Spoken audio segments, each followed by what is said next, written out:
كلمنا بقى على الحاجات اللي انت بتعملها في الهاند ميد. شجرة النحاس اللون الذهبي. عايز اوصل رئيس جمهورية سيسي لان لسه اشوفه قبله. تحية كبيرة جدا لسيادة رئيس الجمهورية.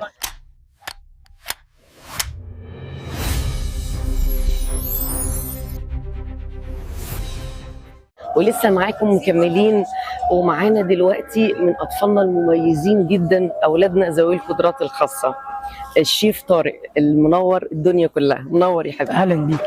كلمنا بقى على الحاجات اللي انت بتعملها في الهاند ميد، وفي حاجات من هنا ولا ممكن تقول لنا على حاجات معينه شبه الحاجات اللي هنا اللي انت عاملها؟ والله حد مش شبهي. انا عملت انت كنت قايل لي انك عامل حاجات زي كده بس انت في البيت. انا عملت بس هو نفس الستايل ده صح؟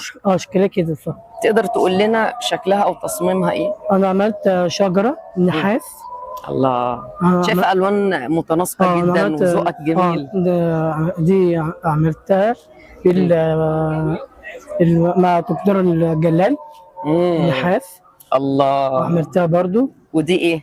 والشجره النحاس اللون الذهبي.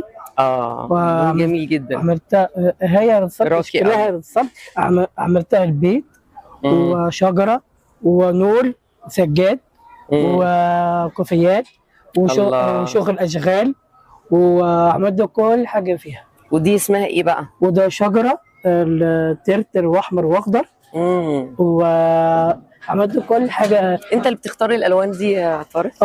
انا اخترت كل احمر واخضر واصفر. الله. وعملت شجره وعملت شغل تاسك كده، شغل اشغال. الله. والحاجات اللي انت عاملها بقى بايدك اللي هي شبه دي نفس الالوان ولا حاجات مختلفه؟ شجره. وعملت سبح. الله. وعملت الكوفيات.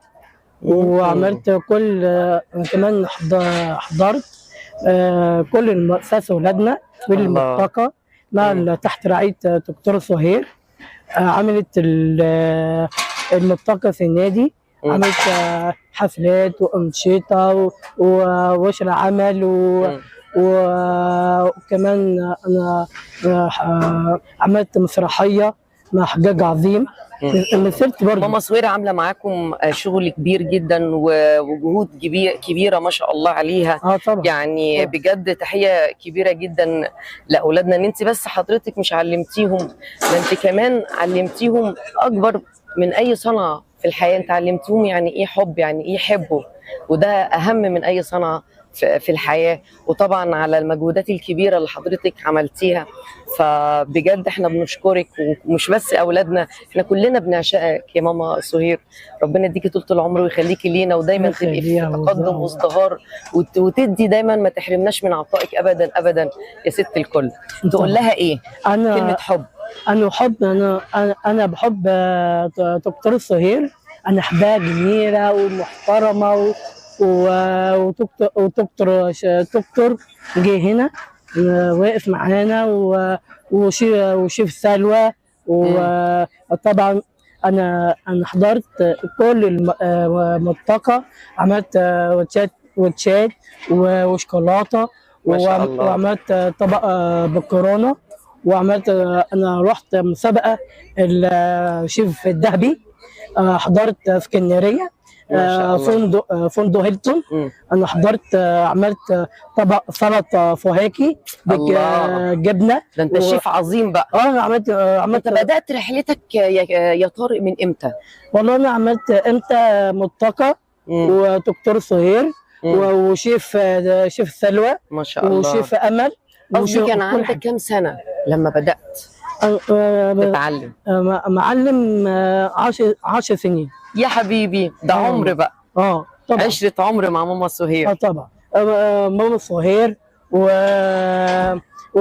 وشيف سلوى وشيف امل وشيف مروه وشيف رامي وشيف يحيى لشيفاتنا الجمال اللي عملوا انجاز وحاجه عظيمه طبعا جدا. طبعا. ويعني بجد حاجه فاخره وحاجه باش العمل. مين شريكك في النجاح من البيت؟ شيف سلوى وشيف امل وشيف مروه وشيف يحيى وشيف رامي. هم واقفين ساعدنا المنطقه ورش المطبخ، الواتشات وشوكولاته يعني بجد. ما شاء الله. نشوف. ماما موجوده؟ لا، ماما مش معايا. حبيبي. ماما مش معايا. وبابا؟ وابويا الله يرحمه الله يرحمه. عندك اخوات؟ معايا اخواتي. تقول ايه لاخواتك بقى، كانوا بيساعدوك؟ انا معايا شادي، معايا احمد، ومعايا اولاد اخويا، معايا فرح ونور وجند وليلى. ربنا يخليهم لك. في نهايه بقى لقائنا الجميل ده تقولي ايه للاولاد الصغيرين اللي هم لسه هيبداوا بقى رحله حياتهم وهيتعلموا؟ والله مع جند وليلى ان شاء الله دخلهم مدرسه، ودخلهم مدرسه هنا. تقدر تساعدهم لما يبقى في طفل عنده 5 6 سنين او قدك 10 سنين ولسه بيبدا، تقدر تعلمه وتخليه زيك؟ ممكن اعلمهم. انا ممكن اعمل ورشه اعمل حاجه، تعلمهم تطوعا. ماشي. هنعمل ورشه عمل واجيب اطفال واحنا نعلمهم شجره ورث والنحت والشمع والنحاس، كل ده ممكن هنعمل ورشه عمل واحنا نعلمهم الاطفال الدمج. انت انسان جميل جدا يا طارق، وانا كنت مبسوطه وسعيده جدا بلقائي ووجودي معاكم في الاحتفاليه الجميله. كلمه اخيره بقى لقناه سلام نيوز. اخيره بس انا كان بس اختام. يا ريت انا عايز اوصل رئيس جمهوريه السيسي لان لسه اشوفه قبله. تحيه كبيره جدا لسياده رئيس الجمهوريه. تحيه لرئيس جمهوريه سياده الرئيس عبد الفتاح السيسي. باي باي. باي باي.